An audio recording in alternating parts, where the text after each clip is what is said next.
Donc j'accueille François Richard, qui a été élu hier à l'Académie de médecine, comme nom titulaire.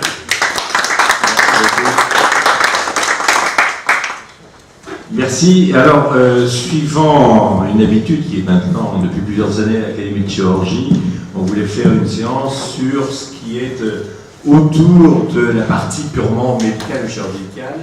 Et c'est pour ça qu'aujourd'hui, elle a intitulé cette séance de quelques sujets d'actualité à propos de ce qui est l'environnement de la chirurgie. Et je remercie les différents orateurs qui vont se succéder pour nous traiter de sujets dont certains d'ailleurs vont faire écho à ce qui a été dit précédemment. Donc j'appelle comme premier orateur Bertrand Lucax. Bertrand Lucax est urologue, il est urologue à Tenon, mais il a une autre casquette, c'est que Bertrand Lucax à l'Association française d'urologie depuis de très nombreuses années et dans d'autres environnements travaille beaucoup sur la connaissance des bases de données. Il a même fait partie de la commission, enfin du groupe de travail de la médecine sur la base de données avec Bernard Dinger et Cédric Villani. Il est responsable d'Observapur, qui est une structure qui étudie les bases de données, notamment sur le plan urologique.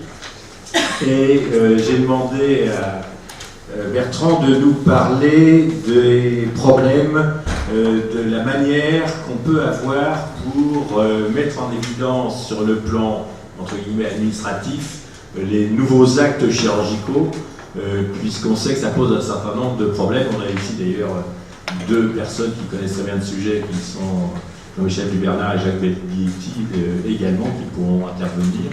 Et donc Bertrand, je te donne la parole. Merci, merci François. J'ajoute parce que c'est important, je suis expert dans un domaine très particulier, on est deux en France. Je suis expert auprès de la Cour de cassation sur l'interprétation de la liste des actes et des prestations, c'est-à-dire l'utilisation de la CCM. Et je vais vous présenter quelque chose, Monsieur Dubernard est au courant parce que je l'avais vu déjà depuis longtemps, mais les choses n'ont pas bougé.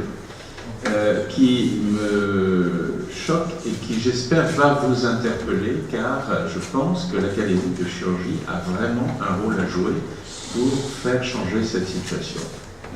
Pour un patient, quelle est la différence entre un nouveau médicament et une nouvelle intervention chirurgicale? Outre le fait que l'un est une pilule, l'autre est une intervention. Mais pour lui, en termes d'espoir et de service médical rendu, c'est un peu équivalent. Est-ce qu'on accepterait un moment qu'un nouveau médicament soit mis sur le marché sans que son repérage jusqu'à sa forme galénique soit assuré par un code spécifique qui en assure la traçabilité? La réponse est absolument non. Pourquoi alors l'accepte-t-on pour les nouvelles techniques chirurgicales?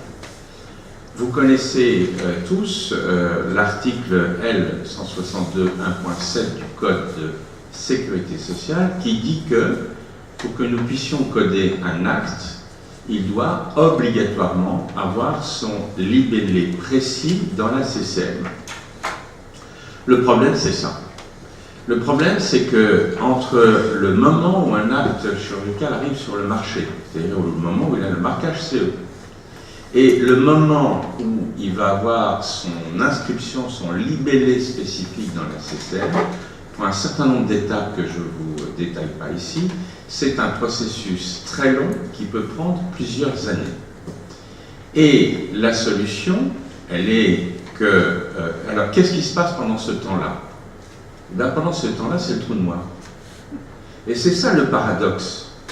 Alors même que ces nouvelles techniques, qui sont plus que d'autres, parce qu'elles sont nouvelles, parce que leur évaluation n'a pas été complète, parce que le service médical rendu n'est justement pas complètement établi, devrait, plus que tout autre, avoir une traçabilité assurée.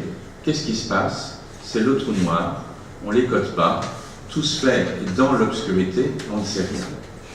Juste un exemple. Aujourd'hui, probablement plus de 80 000 patients ont été opérés en France par chirurgie robot assistée et nous n'avons pas un seul code qui permet de distinguer ces patients assistés par robot assisté de ceux opérés par laparoscopie. Quelle est la solution? La solution, elle est très simple. Elle est très très simple.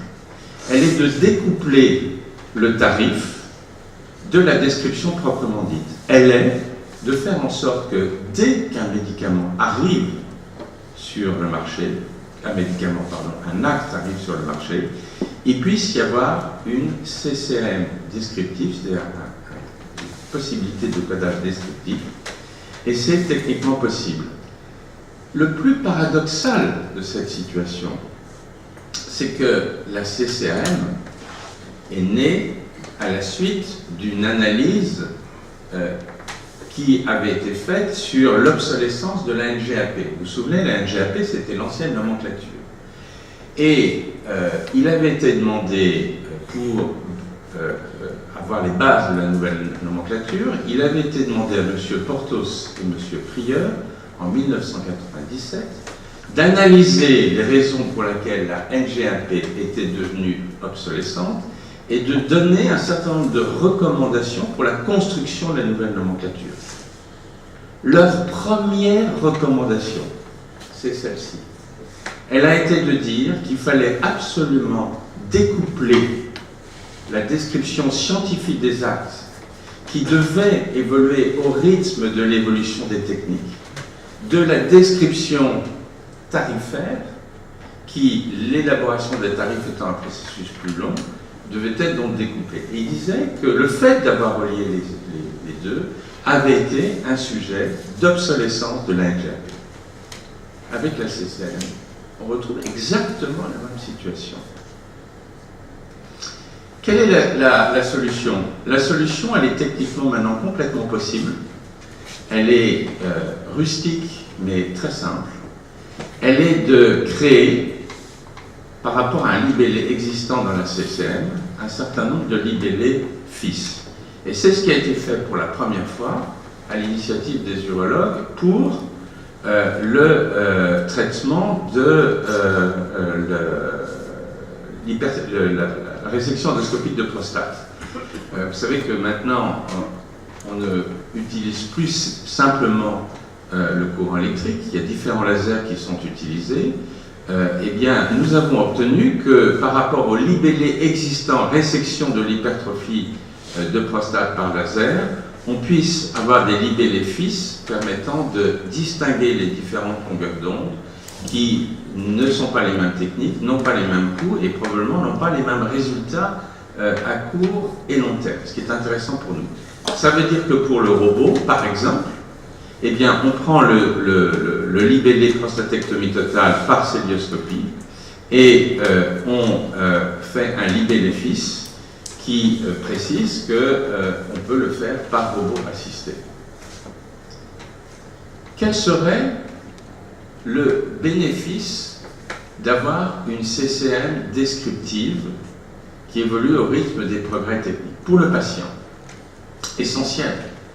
Et en fait, l'exposé de l'orateur précédent me fait penser qu'il manque un premier chapitre. C'est est-il éthiquement possible, comme c'est aujourd'hui demandé par l'assurance maladie, de faire un acte chirurgical au bloc opératoire et de ne pas le coder, c'est-à-dire de ne pas assurer sa traçabilité sous réserve que justement il n'a pas de code dans la CCM. Est-ce que c'est simplement éthique? Je crois que non.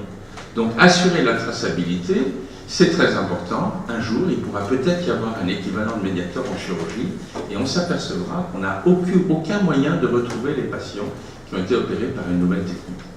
Pour la Haute Autorité de Santé, c'est éminemment intéressant. Tout le monde s'accorde à penser maintenant avec les big data en médecine que, certes, l'évidence-based médecine, c'est très important, mais que le suivi des cohortes en pratique courante apporte une information sur la qualité vraie de l'acte en pratique courante éminemment importante dans la conduite d'une politique de santé. Donc, bien sûr, imaginez simplement qu'un code descriptif pour le robot ait été créé en 2000. Nous aurions tous, l'assurance maladie et l'HAS en particulier, la possibilité aujourd'hui d'avoir une cohorte de plus de 70 000 patients qu'on pourrait différencier de ceux qui ont été opérés par la celluliochirurgie, pour lesquels on pourrait connaître les complications, les reprises, l'échappement, bref, une source d'information éminemment utile et complémentaire à l'évidence-based medicine. Pour l'UNCAM aussi, ce serait très intéressant. Ça permettrait d'avoir une vraie vision, une transparence sur la diffusion du technique, de pouvoir mieux discuter avec justement les professionnels sur l'intérêt en pratique courante, l'intérêt ou les difficultés en pratique courante de l'émergence de ces techniques. Et ça permettrait de mettre fin à ces procès que je vois en permanence, j'en ai encore un récemment, que je traite, où l'assurance maladie refuse de payer à des établissements des interventions qui ont été faites, qui ont été justifiées. Et là, il y a une contradiction totale entre le Code de santé publique et le Code de sécurité sociale. Le Code de sécurité sociale, je vous l'ai dit, il dit on n'a pas le droit de coder si on n'a pas le libellé, sauf que le Code de santé publique dit l'inverse, et en particulier par les deux articles, par l'article que je vous ai mis ici, l'article 61.13.4, qui dit que, et c'est le bon sens, le praticien responsable d'une structure médicale est garant de l'exhaustivité et de la qualité des informations qu'il transmet pour le traitement au médecin responsable de l'information médicale des établissements. Est-ce qu'on peut simplement imaginer, encore une fois, qu'un patient soit opéré dans un établissement et que cet acte ne soit pas codé? Évidemment non. Moi j'ai toujours fait mes retours d'experts de cette façon-là, et jusqu'à présent les tribunaux m'ont toujours donné raison. Quels seraient les inconvénients de créer cette CCN descriptive? Aucun. Aucun. Pas pour le patient, on l'a vu, pas pour la chaise. Qui bloque aujourd'hui? L'UNCAM. L'UNCAM bloque pour deux raisons. La première dit, l'UNCAM, c'est-à-dire l'assurance maladie, nous n'avons pas à rembourser des actes chirurgicaux dont le service médical rendu n'a pas encore été évalué par la haute autorité de santé. C'est la loi. Oui. Sauf que dans la réalité, ils le font de façon cachée. Les 70 000 interventions par robot assisté ont toutes été codées celluloscopie. Donc l'assurance maladie, elle a payé. Et quand je dis on met un code FIS qui hérite du tarif du code pair, c'est rendre transparent ce qui est aujourd'hui caché. C'est l'intérêt de tout le monde, même de l'UNCAM. Le deuxième argument de l'UNCAM, c'est de dire, si on donne un code, ça va être incitatif. Je pense exactement le contraire. Si on rend transparent, lisible, traçable une nouvelle intervention, eh bien tous ceux qui font dans le noir une expérimentation et ont des complications et disent « oh là là, de toute façon personne ne le verra parce que c'est caché par les autres codes », eh bien seront peut-être plus attentifs et réfléchiront avant de faire ces interventions. Donc de mon point de vue, les deux arguments de l'UNCAM sont des arguments qui ne tiennent pas un instant, qui sont purement dogmatiques. Donc en conclusion, je trouve pour ma part qu'il y a urgence à débloquer la situation. Comment on peut débloquer la situation? La ministre, elle a autorité pour demander, pour des raisons éthiques, et pas simplement, que ce trou noir soit rapidement supprimé. Il faut simplement aujourd'hui qu'une autorité compétente et légitime monte au créneau. Et moi, je vous demande, je pense que ça pourrait être le rôle de l'Académie de chirurgie. Cette situation, elle n'est pas acceptable, elle dure depuis trop longtemps. Et pourquoi aujourd'hui c'est particulièrement important? C'est particulièrement important parce qu'on se rend compte, enfin, aujourd'hui, de l'importance, effectivement, de l'information tenue par les cohortes. Nous avons en France cette base de données SNIRAM-PMSI qui est unique au monde. La qualité de cette base, quelles que soient les utilisations qu'on va en faire plus tard, tient compte de la qualité des informations élémentaires qui sont mises dans cette base.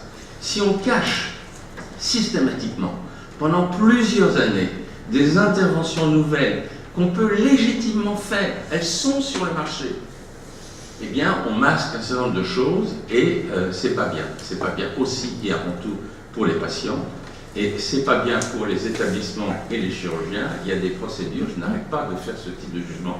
Je trouve ça insupportable et je trouve que ça n'a pas de sens. Il faut que ça bouge et moi je demande à l'Académie de chirurgie c'est quelque chose qui est au cœur de notre métier. Je vous demande de prendre ce sujet à cœur et d'agir. Je vous remercie.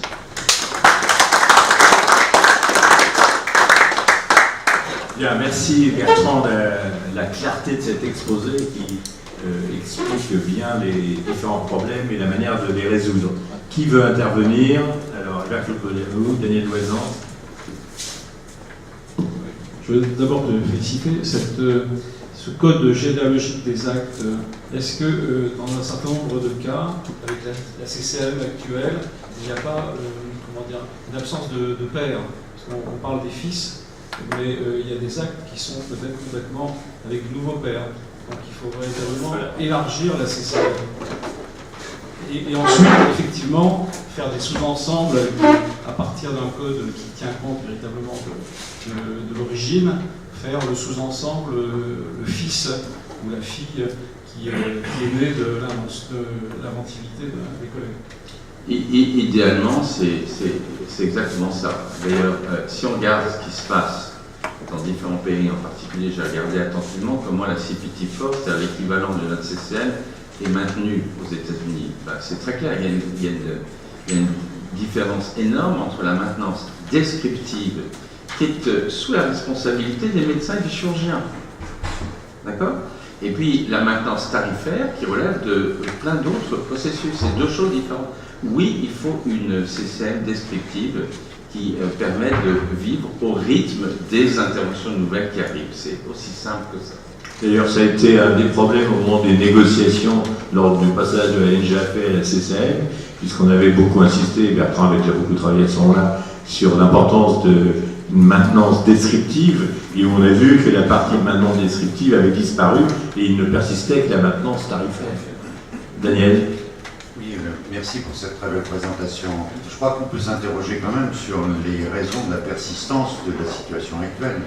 Pourquoi est-il si difficile d'obtenir une description très très précise des nouveaux actes? Et pourquoi ne les enregistrons-t-on pas? Et tout ceci me conduit à me poser la question de la responsabilité des gens qui sont à l'origine de ces innovations. Prenons l'exemple de Intuitive Surgical. Intuitive Surgical a tout fait pour cacher l'incidence de cette nouvelle technologie sur les résultats. Et pendant très très longtemps, ils ont fait une obstruction à la publication des vrais résultats de la chirurgie assistée par ordinateur. Un simple exemple, cette chirurgie a commencé avec le cardiovasculaire, avec la chirurgie cardiaque. C'était un échec. Et il a fallu près de 7 ou 8 ans pour que l'idée que le robot n'était pas du tout fait pour faciliter le geste chirurgical, mais au contraire, il augmentait le risque de la chirurgie à cœur battant, de la chirurgie cystoscopique. Il a fallu 10 ans pour que ça soit admis. Et pendant très très longtemps, la société a tout fait pour masquer la vérité. S'il y avait eu un registre, on aurait su dès 2000, dès 2002, dès les 100 premiers malades, qu'il y avait une surmortalité qui était liée à l'utilisation de ces manipulateurs. Je me pose la question de savoir s'il n'y a pas des gens qui ont intérêt à cette absence de transparence. Oui, mais je rejoins tout à fait ce que tu dis, mais à contrario, ça donne de la force à ce que je défends. C'est qu'il ne faut pas accepter ça. Le paradoxe de cette situation aujourd'hui, c'est qu'il y a effectivement un certain nombre le marquage CE, tout le monde le sait aujourd'hui, le marquage CE, c'est une évaluation, je schématise, mais en gros, on vérifie que le malade ne meurt pas. C'est-à-dire, c'est pas une évaluation fine. Simplement, elle donne droit à l'arrivée de la technique dans notre pays. Aujourd'hui, pour des raisons, encore une fois, que je n'arrive pas à comprendre, il va y avoir un temps caché qui va durer plusieurs années. Ça arrange l'industrie. Ça arrange un certain nombre de nos collègues qui vont faire ça, qui vont dire, je vais faire mon expérimentation, mon truc, machin. C'est pas notre intérêt collectif du tout. C'est pas l'intérêt de la HAS du tout. C'est pas l'intérêt de l'UNCAM du tout. Tout le monde le sait, rien ne bouge. Deuxième point, c'était pas forcément facile de faire en sorte que techniquement, là je rentre un peu dans les techniques, mais que par le PMSI, on puisse avoir des actes spécifiques. Il se fait que François l'a rappelé, je travaille beaucoup avec la TIA, je travaille beaucoup avec Marc Vincent. Maintenant, les actes descriptifs, ça veut dire qu'au moment où tous les établissements ont la mise à jour de la CCM dans leur logiciel, ces actes descriptifs seraient automatiquement intégrés. Ils seraient automatiquement codables. Ils remonteraient automatiquement au niveau des statistiques nationales. On a tout l'outil pour le faire. Ça continue à bloquer. C'est pas possible. Il faut que quelqu'un pousse la canine. Merci. Merci. Une petite question. Le forfait innovation, finalement, il répond d'une certaine façon à une partie de ce problème. Oui. Alors, je ne suis pas rentré dans les détails des diapositives. Le forfait innovation, si le forfait innovation est quelque chose qui arrive pour un nombre limité d'actes et qui arrive malgré tout à la fin du processus. C'est-à-dire que grâce à professeur de Bernard, il y a eu l'article, je ne sais pas combien, qui a créé le forfait innovation. C'est un progrès incontestable. Sauf que quand on regarde le process, j'ai pas mis, j'aurais pu vous mettre la diapositive avec le process, ça couvre qu'une petite partie des actes sur le dernier temps du parcours. C'est pas suffisant. Hubert, Joannet. Oui, je vous remercie beaucoup pour votre communication et du coup, je trouve que l'ajout des libellés est extrêmement pertinent. Mais si ça bloque, c'est aussi de la faute des médecins, d'une part, et de la CNAM de l'autre. Les sociétés savantes, c'est un peu leur boulot de mettre en avant, d'évaluer les nouveaux actes, parce que ce sont eux qui savent, ce sont elles qui savent quels sont les nouveaux actes et quels sont ceux qui sont pertinents, pour ensuite faire une démarche médicale. Et d'un autre côté, la CNAM. En fait, on vit sur une ambiguïté. La CNAM, c'est un organisme payeur. Son boulot, c'est de payer. Ça n'est pas, elle n'a pas de rôle d'orientation médicale. Alors, l'ambiguïté, elle est que c'est elle qui a tous les datas.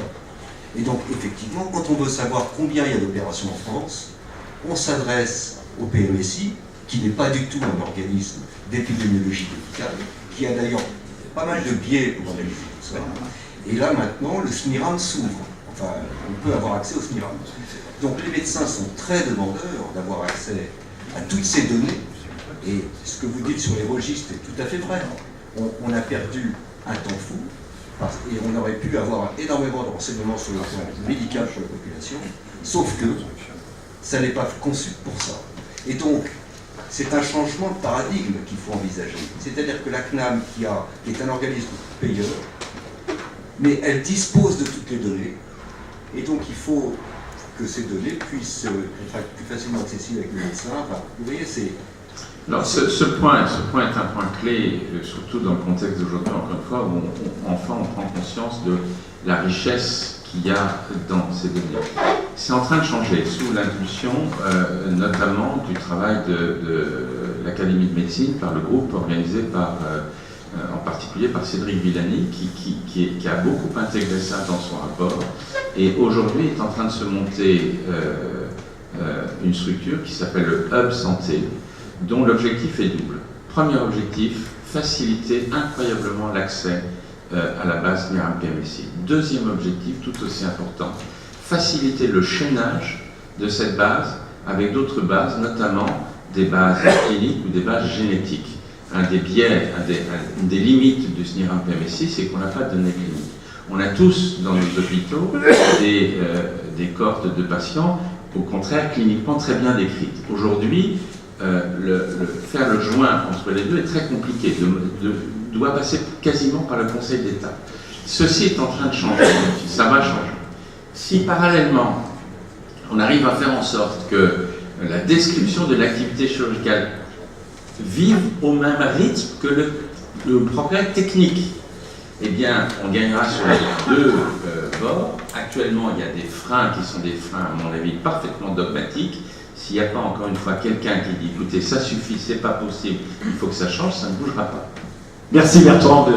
Alors, je vous prie d'excuser Xavier Robillard, qui devait venir pour dire un peu ce que j'ai dit là, mais qui malheureusement, pour la raison de grève des ambulances qui ont fait des manifestations de blocage à Montpellier, a loupé son avion et n'a pas pu venir.